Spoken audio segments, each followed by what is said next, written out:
Bonjour à tous. Aujourd'hui, nous allons penser librement à un élément fondamental du corps social, qui même si l'on tend à l'ignorer, s'occupera de nous. Vous l'avez compris, nous allons discuter du concept de politique, afin de comprendre enfin quels sont les véritables ressorts utilisés pour diriger un pays, et donc administrer le peuple qui l'occupe. La manipulation, la vertu, l'honnêteté, la droiture, l'humanisme, l'égoïsme, l'ambition, les alliances? Qu'est-ce qui symbolise vraiment l'homme ou la femme politique moderne? Nous allons le découvrir. Notez que cette vidéo se veut comme une ébauche d'un des pans constituants de la philosophie politique moderne, mais ne vise pas à généraliser ce phénomène en caricaturant toutes les institutions dirigeantes. Mais d'abord, qu'est-ce que la politique elle-même dans son essence, mis à part un mot qui vous donne parfois mal à la tête? La politique, nous pouvons le dire simplement, c'est l'art de gouverner la cité.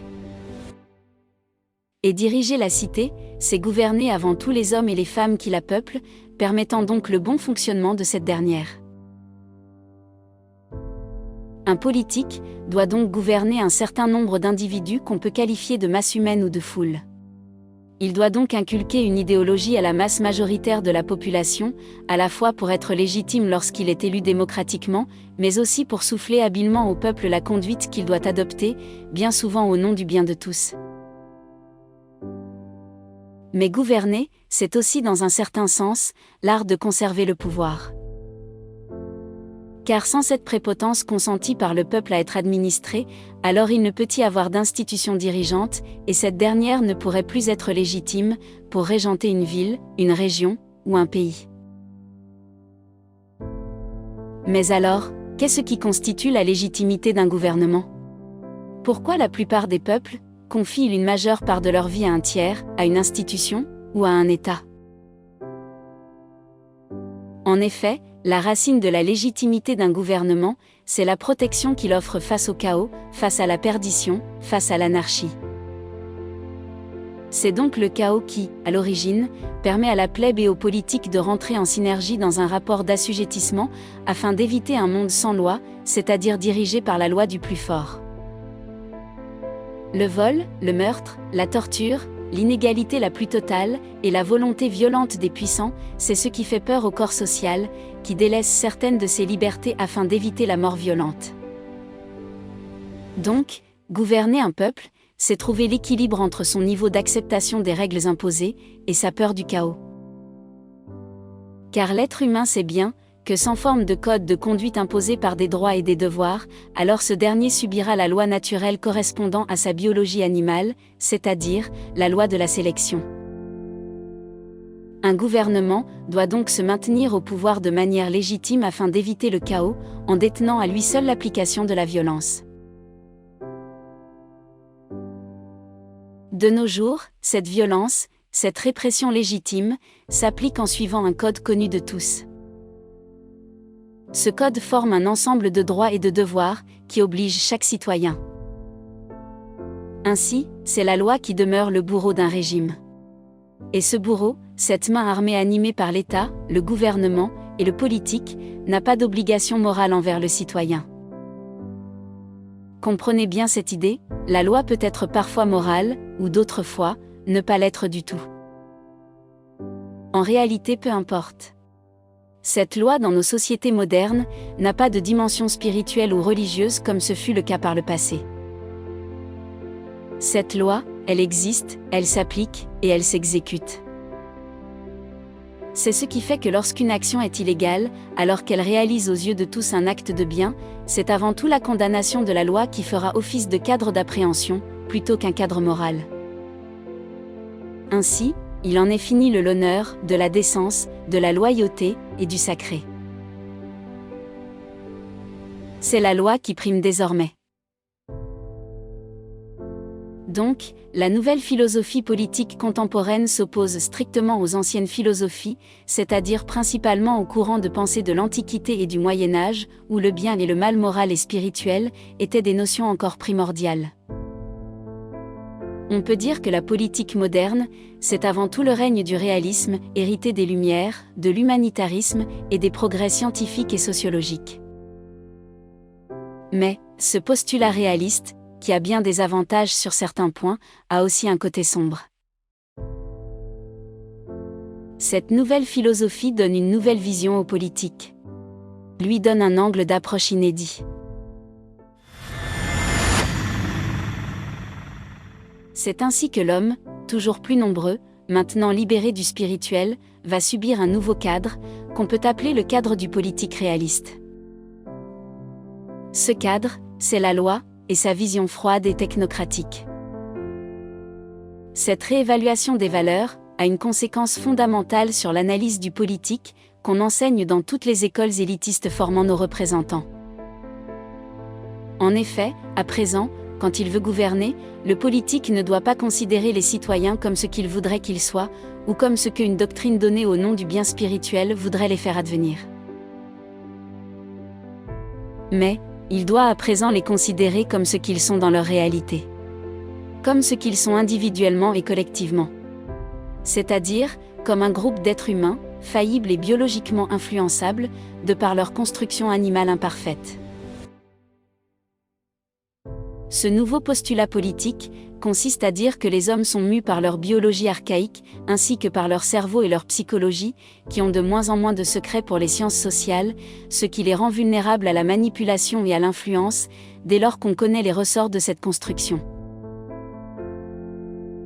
Ce réalisme, c'est l'idée que l'être humain, en tant que mammifère, est en quelque sorte domesticable, non pas comme un animal de compagnie, mais au sens idéologique et psychologique du terme.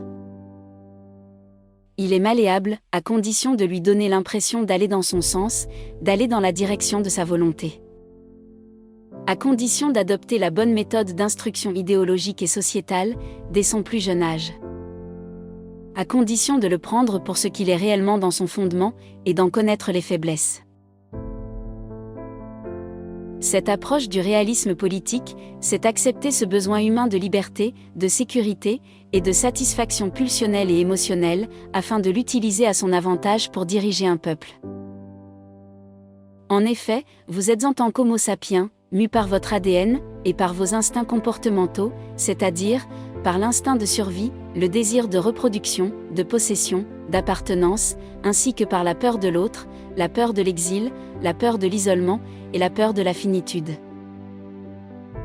Vous êtes mus avant tout par l'amour de vous-même et de votre existence, ainsi que par l'intérêt personnel et l'égoïsme profond de votre vie animale, qui veut se perpétuer et prospérer dans l'espace à tout prix, dans la jouissance la plus totale. Vous êtes mus par le mimétisme, et par la peur des contraintes, et la volonté de s'en extraire.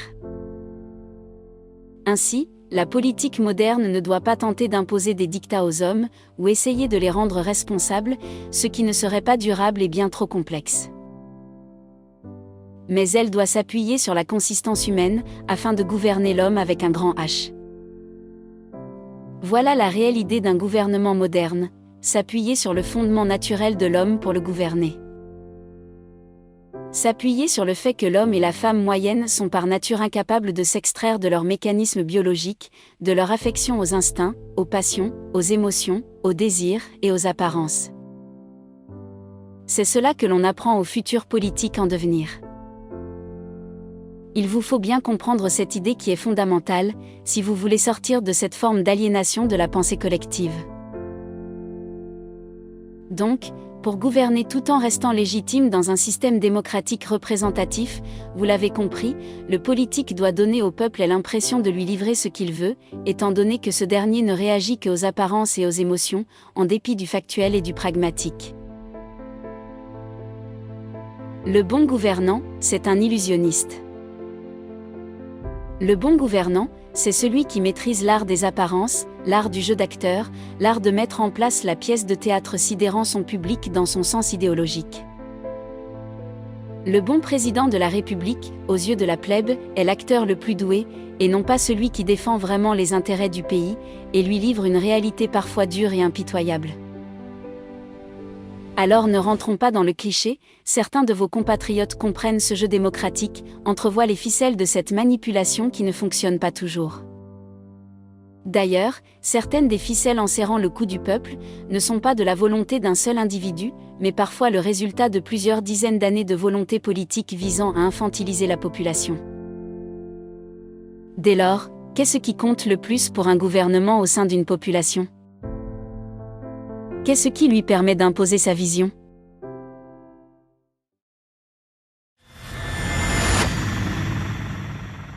Ce qui importe pour un gouvernement, c'est toujours la masse, c'est toujours le troupeau. C'est à lui qu'il doit s'adresser, afin d'obtenir un socle fort dans l'opinion. Car ce troupeau, cette agglomération humaine, ne veut pas se séparer de ses congénères, tout comme le mouton suit les autres par peur de finir seul, et par peur du chaos. Alors, comme vous le savez, si le bétail commence à se disperser, s'il commence à apercevoir qu'il est parfois abusé, le berger, pour rassembler le troupeau, doit seulement crier au loup. Un gouvernement doit donc avancer masqué, ou du moins à travers une diversion émotionnelle jouant sur les sentiments de sécurité et de peur des citoyens, car il n'a pas besoin d'agir effectivement dans le sens de l'intérêt profond du peuple, mais il a simplement besoin que la masse des individus soit persuadée en surface, par une maintenance palliative, qu'il agit selon ses intérêts pour les sauver tous. Ainsi, nous pouvons dire que la démocratie représentative, ce qui est une antinomie par nature, c'est d'abord un régime où le gouvernement doit créer un théâtre, dans lequel le peuple est libre. Libre de s'exprimer, libre de donner son avis, libre de voter. Mais en réalité, dans ce régime, le gouvernement doit modeler l'opinion publique afin de conserver une forme de cohésion superficielle de la population, tout en conservant le pouvoir. Ainsi, la manipulation consciente et intelligente des actions et des opinions des masses est un élément important dans une société démocratique non directe. Et cela tombe à point nommé, car l'opinion des masses est manipulable, car cette dernière préfère presque toujours éviter le disloquement par peur du chaos. Donc elle n'explose que très rarement. Ainsi, on peut dire que vous êtes gouverné, de la même façon que vos esprits sont formés, vos goûts éduqués, vos idées suggérées. Le postulat psychologique qui consiste à dire qu'une foule est régie par ses instincts humains, en plus de sa force centrifuge d'entraînement et d'engagement, est à la base du processus démocratique. Car une foule est bien plus facile à diriger qu'un individu seul. Donc, contrairement à ce que nous pourrions croire naïvement, la démocratie représentative n'est pas le lieu du pouvoir du peuple, car non seulement un homme ou une femme d'État est souvent élu avec une légitimité factice, rassemblant en réalité seulement 25% des suffrages réels, après avoir soustrait les votes par dépit, les votes de barrage, les votes blancs et l'abstention. Mais en plus, durant un mandat, le peuple ne peut pas intervenir directement sur la politique et se retrouve avec les mains liées. Une démocratie représentative, c'est le régime dans lequel le peuple ne doit pas apercevoir ses intérêts à long terme. Il ne doit pas obéir à sa raison, pas plus qu'il ne doit être éduqué à comprendre les affections géopolitiques des nations. Mais, il doit seulement être moulé dans une spirale théâtrale, mettant en jeu l'émotion et le sentiment. Il doit être un amas de consommateurs jouissant et participant à l'économie de marché, sans se poser trop de questions. Donc, la démocratie représentative n'est pas le lieu du pouvoir du peuple. Ce type de démocratie, c'est le régime dans lequel on manipule l'opinion du peuple, on l'enferme dans un brouillard factice, au lieu de le contraindre, comme ce serait le cas dans un régime totalitaire traditionnel. Par ailleurs, comme vous le savez peut-être, les études de comportement des foules ont montré depuis des dizaines d'années, à travers des milliers d'expérimentations et d'observations, que les mécanismes de la psychologie collective sont différents de ceux de la psychologie individuelle, et que la notion de pensée, au sens strict du terme, n'a pas sa place dans la mentalité collective. Cette dernière est guidée non par la rationalité et la réflexion, mais par l'impulsion, l'émotion, l'habitude, le rattachement à un groupe, ou encore les stéréotypes. Les choix individuels des citoyens résultent plus de l'imitation d'un modèle extérieur, plutôt que du libre arbitre réfléchi. L'homme est par nature formaté pour adhérer à une morale et à une idéologie commune. Son esprit conserve les images et les doctrines cataloguées comme celles de la majorité, afin d'éviter de se sentir exclu de cette dernière, tout autant qu'afin d'éviter de prendre le temps de se forger lui-même une pensée construite. Ainsi, les connaissances pointues portant sur le comportement et la psychologie des foules, qui régissent le choix du peuple lors d'une élection, sont au service des hommes politiques et des grandes structures économiques, afin de leur permettre d'étendre leur pouvoir, d'élargir leur influence, et ainsi de faire fonctionner les rouages de la démocratie représentative. Une bonne manipulation des opinions, c'est la stratégie qui consiste à faire passer pour un progrès objectif et collectif, une manipulation des consciences individuelles. Le principe de cette manœuvre, c'est de faire naître et de consolider des représentations dans votre conscience afin de vous rendre à l'échelle collective, complice et acteur de votre domination. Pour influencer l'opinion, il ne faut pas s'adresser à la partie rationnelle du peuple. Il faut s'adresser à sa partie émotionnelle, et ainsi le rendre aveugle à ses intérêts objectifs à long terme. Par ailleurs, afin de clore cette vidéo, voici quelques exemples extrêmement intéressants de techniques utilisées fréquemment par les politiques afin de moduler l'opinion des masses bétaillères. La première technique, c'est évidemment de jouer sur les peurs d'un peuple, parce que la peur permettra l'acceptation de mesures restrictives à l'égard des libertés individuelles ou de tout autre intérêt d'une population. Il ne faut surtout pas sous-estimer le besoin de sécurité, c'est-à-dire l'instinct de survie qui est l'un des plus forts penchants de l'homme. Car lors d'une situation de danger créée dans l'opinion, le besoin de sécurité et de conformisme collectif surpasse la capacité de réflexion objective. Jouer sur la peur du chaos, sur la peur de l'instabilité, est un moyen extrêmement efficace pour diriger le peuple dans le sens de la volonté du pouvoir. La seconde technique consiste à créer des clivages. Le clivage politique, c'est le fait de se positionner soit pour, soit contre, sans possibilité de nuancer ou de proposer une position d'équilibre. Ainsi nous sommes de gauche ou de droite, nous sommes progressistes ou conservateurs. Nous sommes pour ou contre une intervention militaire. Dans le cas d'une proposition de loi, nous sommes pour ou nous sommes contre. Nous sommes favorables ou sommes défavorables au pass sanitaire. C'est donc ce principe de la binarité qui, en réalité, est mis en place volontairement par un gouvernement puisqu'il ne laisse aucune place à la pensée, cette dernière étant par définition subtile quand elle est bien construite. En conséquence, nous allons nous positionner pour faire prévaloir notre appartenance à un camp, parce qu'appartenir à un camp, c'est pouvoir se considérer et se définir comme membre d'un groupe. Ça correspond donc d'autre part au besoin d'appartenance, qui régit le comportement de tout être humain de manière instinctive. De plus, un peuple divisé, séparé, clivé idéologiquement, ne peut pas se libérer collectivement comme un seul organisme uni.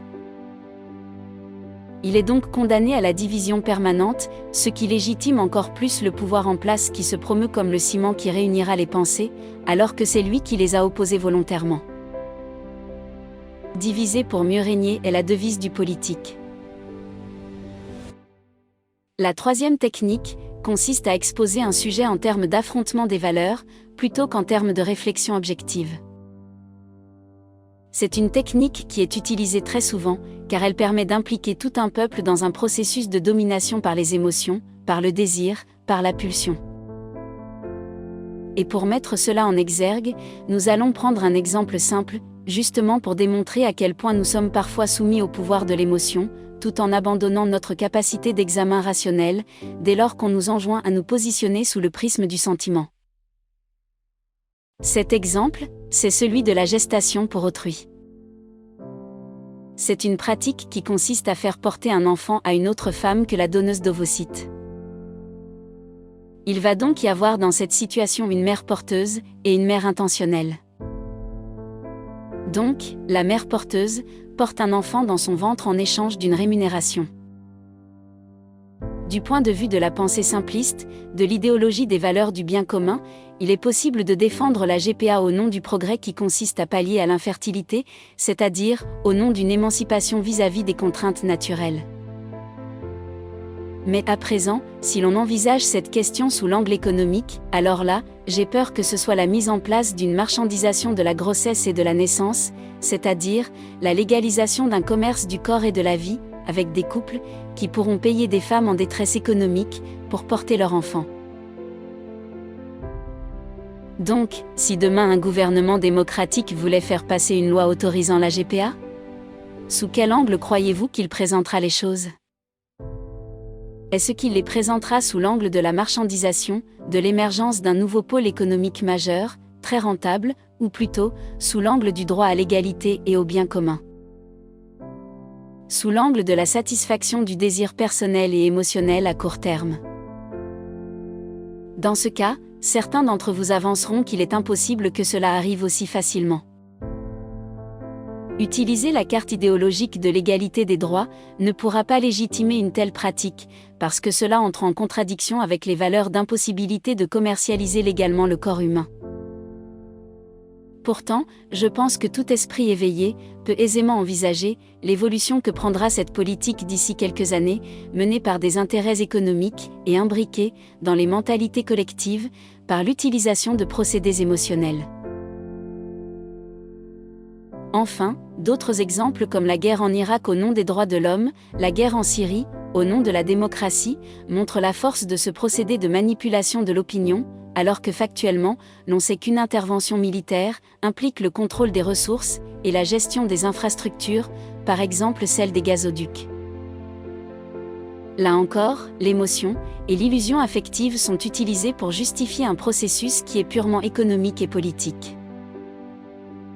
La manipulation de l'opinion est une émanation de ce qu'on peut appeler la société du spectacle, du théâtre, de l'exhibition émotionnelle.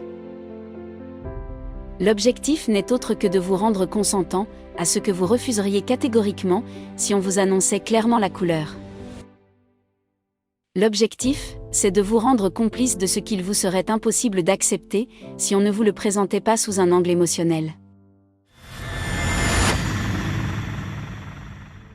Les démocraties représentatives sont la mise en scène de la satisfaction pulsionnelle à court terme et du nuage idéologique anesthésiant le peuple.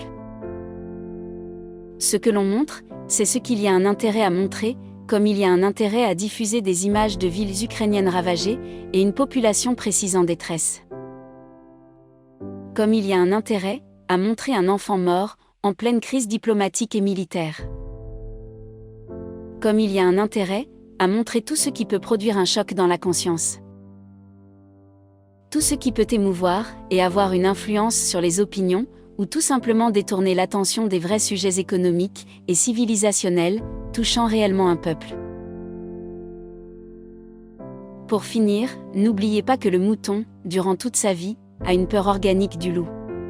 Mais au final, bien souvent, c'est le berger qui finit par le manger. Merci à tous.